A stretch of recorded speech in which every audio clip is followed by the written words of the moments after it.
Hello, welcome to the Daily Jaffa. Hammers linked to Bassey. It's been reported that the West Ham manager John Locke is chasing ex-player Bassey to form an exciting four-man strike force. Gabbiadini with his second goal on his debut appearance for West Ham United, proving Locke correct to spend 20 million. Well, here we go. We're just about to confirm. There's the signature, and we have now spent £56 million. Looking to play the ball through, chips the ball over the top. Great save by Butland. Coquelin seems to get mixed up, and Southampton have made it 2-0 after 19 minutes. So it looks quite evident to me the West Ham players have had a rocket right up their arse. They're out 5 minutes before the Southampton players, and they're looking very, very up for the second half. I think the manager Locke has really gone to town on them. And as we can see, Tremor's been brought on for Olajuwon. Olajuwon's unable to get a really good run in the team as Rodriguez knocks the ball over the top for Bassey, but Bassey's gone down quite heavy. He looks like he's struggling to get to his feet there. That doesn't look good. As we know, Bassey is due to move to West Ham United in a transfer that will see Yacine Benzeer moving to Southampton in a reported £3.5 million swap deal. But still, he looks like he's really suffering. It looks like he's got a bit of an injury on that knee. He's struggling at the moment. But the ball's with Walker for West Ham United. He feeds the ball inside to Eduardo. Eduardo creating some space, knocks it into Filippo. Filippo into Destro. Destro to Gabbiadini. Oh, and Destro was so close to getting the ball and slotting it home. But unfortunately, he just couldn't control it at that moment. And yes, Southampton have made the change. That doesn't look good. Bassey is sitting on the sideline. He looks really distraught. This could affect the transfer between West Ham United and Southampton, as Southampton bring on Knothart, who actually is an ex-West Ham player, as Tremor has the ball, knocks it inside to Eduardo. Eduardo trying to create some space, gives it to Filippo. Filippo creates space for himself. He's just scored after 55 minutes. Absolutely fantastic play by Filippo Bonaperti. He received the ball from Eduardo, beat his defender, which was at the time Cork marking him, just made some space and pulled the left trigger and fired an absolute rocket shot into the bottom corner. But this is a bit of a shock. It looks like Locke is bringing off Eduardo and bringing on Adrian. This really is a bit of a shock. Eduardo has been so influential in this game, absolutely dictating the pace, dictating the play. I have to say, as a commentator, I'm really surprised to see him bring on Adrian. But at the end of the day, the manager knows what he's doing as the ball's with Lamela. Lamela into Destro. Destro feeds the ball into Filippo Bonaperti. He gets to the byline, tries to pull it back, but great defending yet again from Southampton to see the ball out for a corner. And looks like Tremble swinging the ball in. Big Stephen Colker has just headed it into the top corner after 69 minutes to drag West Ham level with Southampton. 2-0 down after 20 minutes in the first half. And we're only in the 69th minute and West Ham have brought the game back. But you have to beware of Southampton. They've been playing great football. Colker with a bit of an audacious clearance that goes wrong. Playing the ball to Zemansky. That's a little bit risky. Oh, as Mbeya had a shot there for Southampton and a great save by Butland. The ball's fell out to Lamela on the left-hand side. He looks like he's going to try and get down that wing again. He feeds it into Destro. Destro. Oh, he could have played the ball inside to Filippo Bonaperti, but he chose not to. He's now having to create his own space. Feeds the ball into the centre of the park into Adrian. Adrian into Gabbiadini. Gabbiadini trying to work onto his left foot. He couldn't. Tried to work it on his right foot. And yet again, great defending from Southampton. Sees the ball away, and they're away on their counter-attack, catching West Ham cold. Rodriguez on the left-hand side, but the referee has just blown the full-time whistle. Southampton 2, West Ham United 2, and I must say, the shock substitution there for Eduardo for Adrian really has me baffled, as well as the Bassey injury. So, player injury. Oh, it's good to be at my desk. 4 weeks, Bassey is out. 4 weeks. Well, we know 4 weeks is actually 6 weeks. By the time he actually comes back from his injury, by the time he does fitness, he does strength, he does gym work, it's going to be 6 weeks. 6 weeks is a long time. A long time would be to be without a player. We do have Miguel, we do have Roca, we do have Destro, we do have Gabbiadini. It's a tough decision. The lad wants to come back to West Ham. I never wanted to sell him in the first place. He never really wanted to leave. It's a tough decision. But he's going to come home. Bassey is going to come home to West Ham. It's only the right thing to do.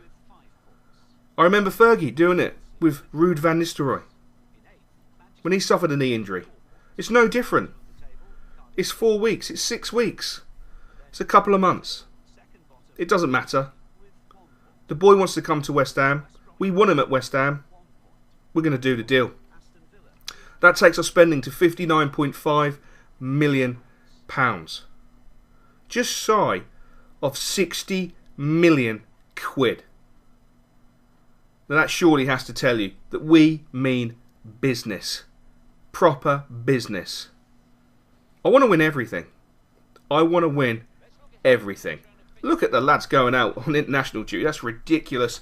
And look at that. Suarez has moved to Barcelona. The 30-year-old has signed for £16 million. And we're going to take on a very strong first-team Chelsea side at home in the Capital One Cup. And as you can see, I have mixed the team up.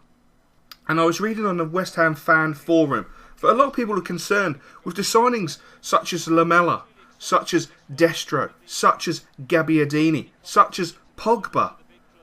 But the young players won't get an opportunity. Well, mark my words. Miguel, Roca, Tremel, Fabio Figueroa, Zamansky will all play a huge part this season. And that's without thinking about the additional players we've brought in. Danny Barrera will play a huge part this season. We won't just see Butland constantly in goal. We will see a real mix of players because we have such depth, such talent within this club. I mean, look at Tongi knocking the ball into Miguel. Miguel creating some space for him. He knocks it into Wabs. Wabs turns it back into Miguel. And Miguel strikes the ball home after 9 minutes to stun a very strong Chelsea side with a well-crafted goal straight from the West Ham training pitch. The culture in this club is phenomenal. It's epic. It's my new favourite word. Biblical. And audacious.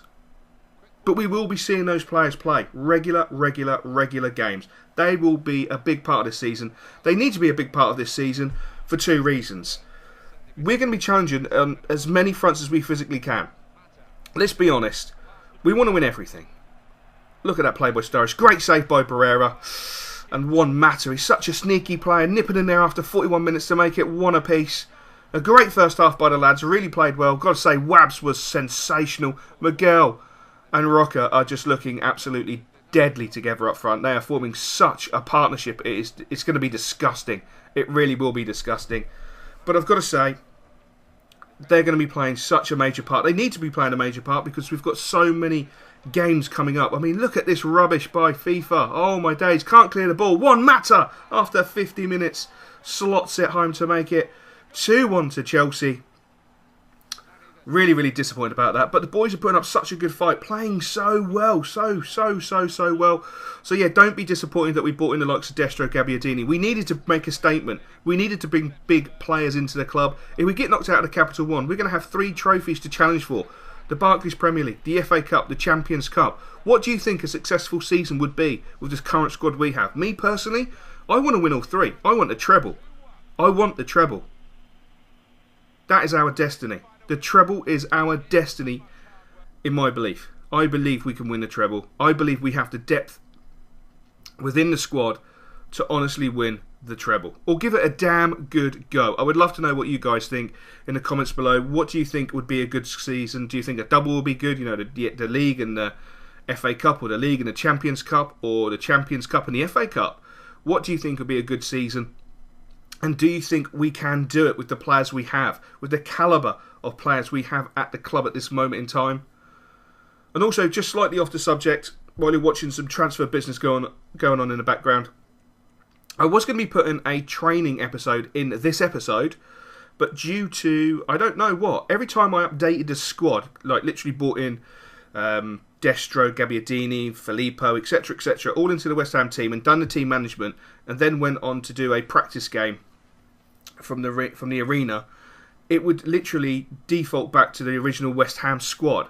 And I don't know how to get round it because I've done it like 5 or 6 times. It takes about 10-15 minutes to do the entire team, prepare it, get it all ready, and then go into the practice game. And it literally just keeps defaulting back, which is really frustrating. I've never come across it before. It's always worked fantastically for me. So if anyone has any ideas on how I can get around that, please do let me know in the comments below.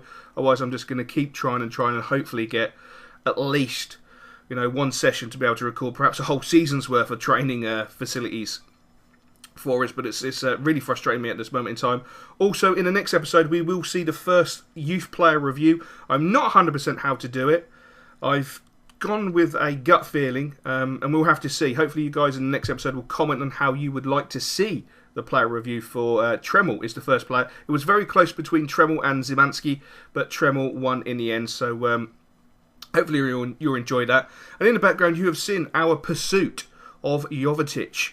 Yes, Jovetic. I am pursuing him like a dog on heat. I feel I want to move Adrian out of the club and bring in a world-class player. But at the same time, I don't want to move Adrian out of the club because I want him to prove to me that he's the player that everyone says he is. That he is this epic player. And show me that he has the quality to stay at West Ham United. I know he's frustrated. It must be hellish to be playing at West Ham at this moment in time when you know the best player in the world, Filippo Bonaperti, is constantly always in front of you, playing in that cam position, the position you want to play.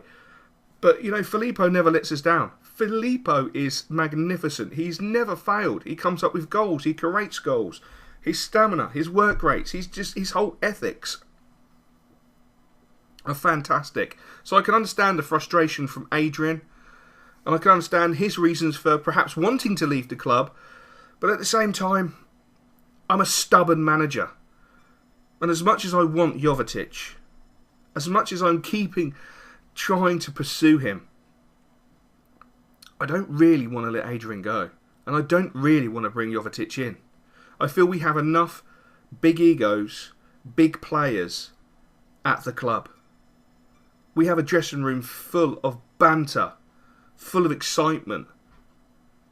And I think we don't really need to add. I think we just need to concentrate on the season. Not trace players over and over again. At the end of the day, if Jovetic wanted to come to West Ham, he would have accepted our first contract. He didn't, and I should have stopped pursuing him. It's silly to go back and back. It shows desperation, and that's something we're not. We're back-to-back league champions. We've won the Champions Cup. We've won the Capital One Cup. We've won 2 FA Cups. We don't need to be chasing players. Players are the ones who chase us to come and get them. Jovetic is not one of them players. So I'm going to end my interest in Jovetic. Too many contract offers, too many declines. He's not West Ham class. It is that simple. He is not West Ham class at all by any stretch of the imagination. On the other hand, Mario Balotelli, Bazza from the telly, my boy Bazza, a player we have long admired, a player we have dreamt about bringing in, a player who has caused us no end of problems, of issues, a player that absolutely dominates when we play against Man City, is a player I am really interested in. But again, if I bring in Baratelli, if I bring in Bazza from the telly, it's really going to limit the amount of games that Roca and Miguel can play. So I'm not going to pursue him either. I am, on the other hand, going to sell Ravel Morrison to Bayern Munich. It's a shock that Munich always chase our players. They've got such a solid squad, it's ridiculous. But I'm not going to bring in Baratelli. Baratelli is going to stay at Man City. Because I feel nearly 60 million quid has been spent, and that is a fantastic amount of money. And we don't need to be spending any more. As you can see, Morrison has moved on. It's disappointing, but it's one of those things. And look at the quality we have in our youth squad. These guys are 15 years old. Alessandro Ginatelli, 15. Epic. Clint Johnson, 15. Epic. Unbelievable potentials. Stuart Perk, 15. Potential. Epic. It's unbelievable the quality we have at this moment in time within our club. Gudetti's gone. But this is a new era. And we're going to lay down the law. We're going to challenge for everything, minus the Capital One Cup because we just got knocked out of it. But apart from that, we're going to challenge for everything.